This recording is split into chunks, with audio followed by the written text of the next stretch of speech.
A reading from the Acts of the Apostles. Then he arrived at Derbe and Lystra, and behold, a certain disciple named Timothy was there, the son of a faithful Jewish woman, but with a Gentile father. He was well spoken of by the brothers who were at Lystra and Iconium. Paul wanted this man to go forth with him, and taking him, he circumcised him because of the Jews who were in those places, for they all knew that his father was a Gentile. And as they were traveling through the cities, they delivered to them the decrees to keep, which were decided by the apostles and elders who were at Jerusalem. And certainly, the churches were being strengthened in faith and were increasing in number every day. Then, while crossing through Phrygia and the region of Galatia, they were forbidden by the Holy Spirit to speak the word in Asia. But when they had arrived in Mysia, they attempted to go into Bithynia, but the Spirit of Jesus would not permit them. Then when they had crossed through Mysia, they descended to Troas, and a vision was revealed to Paul in the night. A certain man of Macedonia was standing, begging him and saying, "Cross over into Macedonia and help us." Then, as soon as he had seen the vision, immediately we sought to go forth into Macedonia, being certain that God had called us to evangelize them. Let all the earth cry out to God with joy.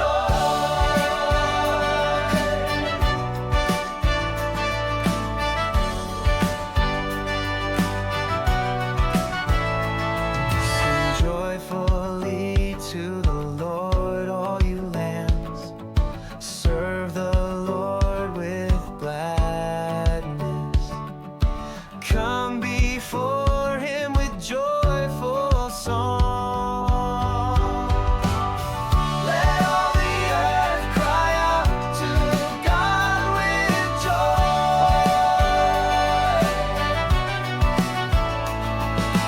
Know that the Lord is God. He made us his, we are his people, the flock he tends.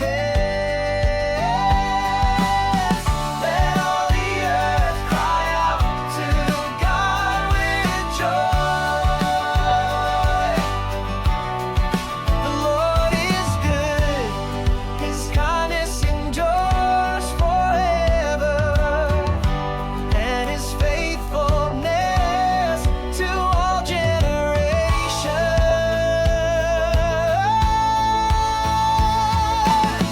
Let all the earth cry out to God with joy. Let all the earth cry out to God with joy. Let all the earth cry out to God with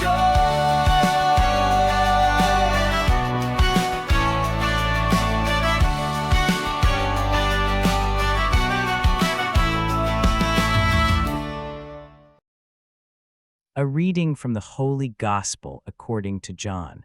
If the world hates you, know that it has hated me first. If you were of the world would love what is its own. But because you are not of the world, since I have chosen you out of the world, for this reason the world hates you. Remember my word which I said to you, a servant is not greater than his Lord. If they have persecuted me, they will persecute you also. If they have kept my word, they will keep yours also. But they will do all these things to you because of my name, for they do not know the one who sent me. Join us for today's reflection. You do not belong to the world. 5 words that change everything. Not you're different from the world, or you should be better than the world. You literally don't belong here. You're aliens, foreigners, citizens of another kingdom operating undercover in enemy territory. This isn't metaphorical. Jesus means it literally. His followers are expatriates from heaven, temporarily stationed on earth with radically different values, loyalties, and operating systems. The world runs on power, accumulation, image, and survival. You run on love, sacrifice, truth, and eternal perspective. The world's currency is worthless in your economy. Your treasure looks like foolishness to theirs. This is why they hate you, not because you're religious, not because you're moral, not because you follow rules they don't. They hate you because your very existence exposes the bankruptcy of their system. You're living proof that their way isn't the only way or even the best way. When someone chooses love over leverage, they threaten everyone who chose leverage over love. When someone finds joy in surrender, they make everyone else's pursuit of control look desperate. When someone lives for eternity, they make everyone else's obsession with the temporary look tragically small. If you belong to the world, it would love you as its own. Of course it would. The world loves its own because they validate its values, confirm its choices, and join its delusions.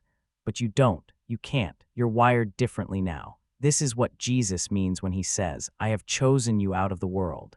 He hasn't just saved you from hell, he's relocated you from one kingdom to another. You have new citizenship, new allegiances, new priorities that make no sense to your former countrymen. Paul discovered this alien identity during his missionary journey. The Spirit blocked his perfectly reasonable plans because heavenly citizens don't operate by earthly logic.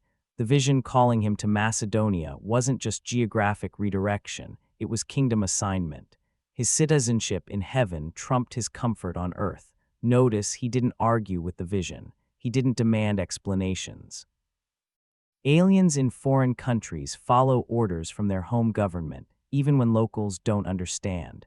But here's the paradox. Living as aliens doesn't make us miserable, it makes us free. Shout for joy to the Lord, all the earth. David's explosive celebration comes from understanding his true identity. We are his people, the sheep of his pasture, not citizens trying to find our place in a hostile world, but beloved sheep under the care of a perfect shepherd. The world's hatred can't touch our joy because our joy doesn't come from the world's approval. The world's rejection can't damage our worth because our worth doesn't come from the world's acceptance. We belong somewhere else.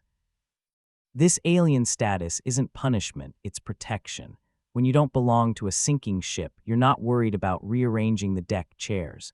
When you're not invested in a collapsing system, you're free to live by better principles. Because you are not of the world, but I chose you out of the world, therefore the world hates you.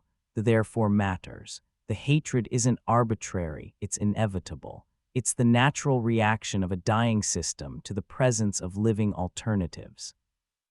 But remember, you were chosen out. This wasn't accident or punishment. You were specifically selected, deliberately relocated, intentionally repositioned.